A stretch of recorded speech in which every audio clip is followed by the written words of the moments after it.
Donc tout de suite, on va passer la parole à, nos 2 témoins pour qu'ils puissent nous dire, voilà, dans ces 8 leviers et on parle pas aussi, également sur la question de comment aussi on phase, on cadre la démarche, mais on l'a vu à travers le premier témoignage, hein, et puis comment on accompagne.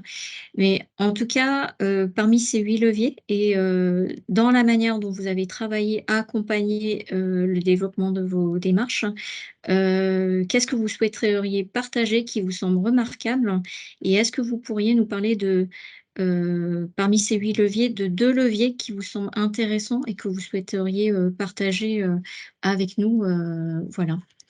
Heu, Véronique, est-ce que tu veux commencer?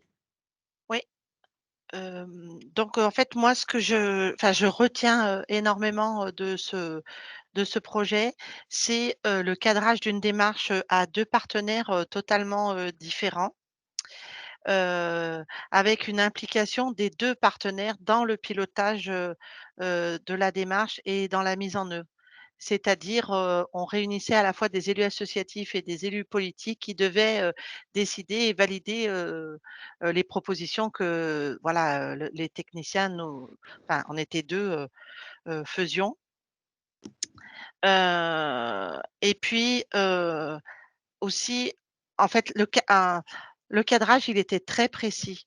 Enfin, on avait fait le choix d'avoir un cadrage très précis pour justement, éviter que ça parte dans tous les sens et que les élus rediscutent, sans arrêt, la méthode qu'on souhaitait mettre en place. Donc, on a cadré les calendriers, on a cadré, les méthodes de travail, la gouvernance, enfin voilà. Et surtout, comme le disait madame Barthes, on a pris le temps, de cadrer. C'est-à-dire qu'en fait avec, mon collègue du centre socioculturel, on a travaillé 18 mois en amont avant, de pouvoir, démarrer, l'expérimentation. Voilà, heu et puis, aussi ce qui était important parce que c'était vraiment un souhait, politique, c'est que comment c'est on n'était pas habitué à expérimenter. On était plutôt, habitués à faire pour faire. Là, il fallait qu'on, on arrive à les convaincre et donc c'est pour ça qu'ils avaient tout de suite mis le jalon du financement. En gros, s'il y a pas les financements, on va leur dire non.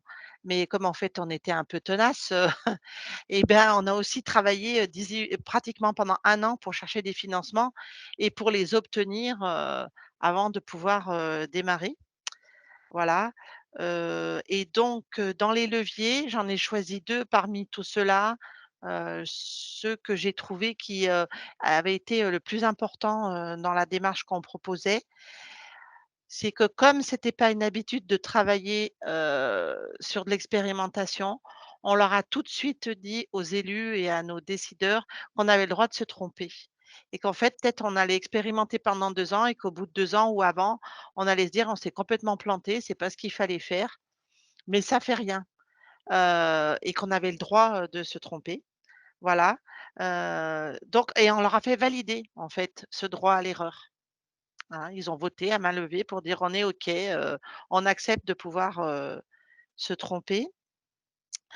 Ça a aussi, permis, ce droit à l'erreur, de légitimer, le montage du projet avec un acteur associatif. C'était la première fois qu'on faisait ça. Travailler avec un acteur associatif, mais qui était notre égal, voilà, qui décidait, autant que nous, la collectivité publique. Et en fait, ça a aussi permis qu'on a pu expérimenter, tester pendant 2 ans, c'est sans qu'il y ait une quelconque remise en cause, des objectifs, qu'on voulait atteindre. Voilà, le deal avait été signé et les élus, ont accepté. Et le deuxième levier, toujours pour les mêmes, raisons, dans cette démarche, pour moi, ça a été le suivi évaluation. En fait, comme vous l'a dit, la vice-présidente, il fallait vraiment prouver, qu'il y avait, que la démarche qu'on proposait, surtout en matière sociale, elle avait une légitimité.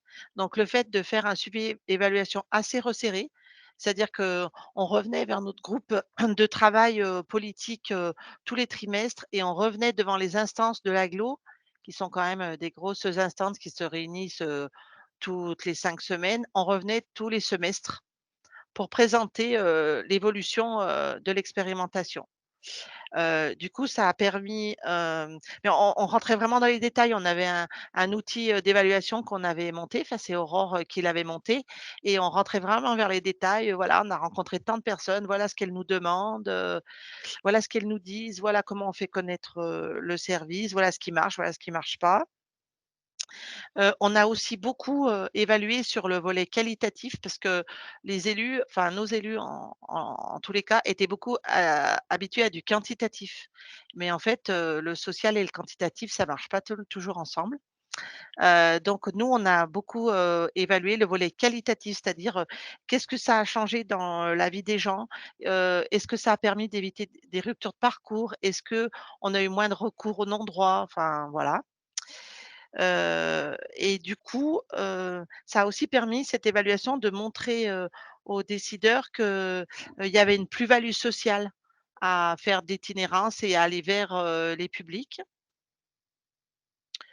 Voilà l'importance, de pour nous de l'évaluation et puis, c'est exactement comme l'histoire du droit à l'erreur, ça a permis de légitimer, notre action et qu'on puisse travailler sereinement, pendant 2 ans d'affilée. Merci Véronique, voilà. En tout cas, on vous incite, c'est extrêmement intéressant de voir, tout le travail en fait qui est fait quand on travaille dans une collectivité, sur, le retour sur expérience, l'évaluation, qu'est-ce qu'on en retient, comment on avance et cetera et comment on le fait valider avec, les élus.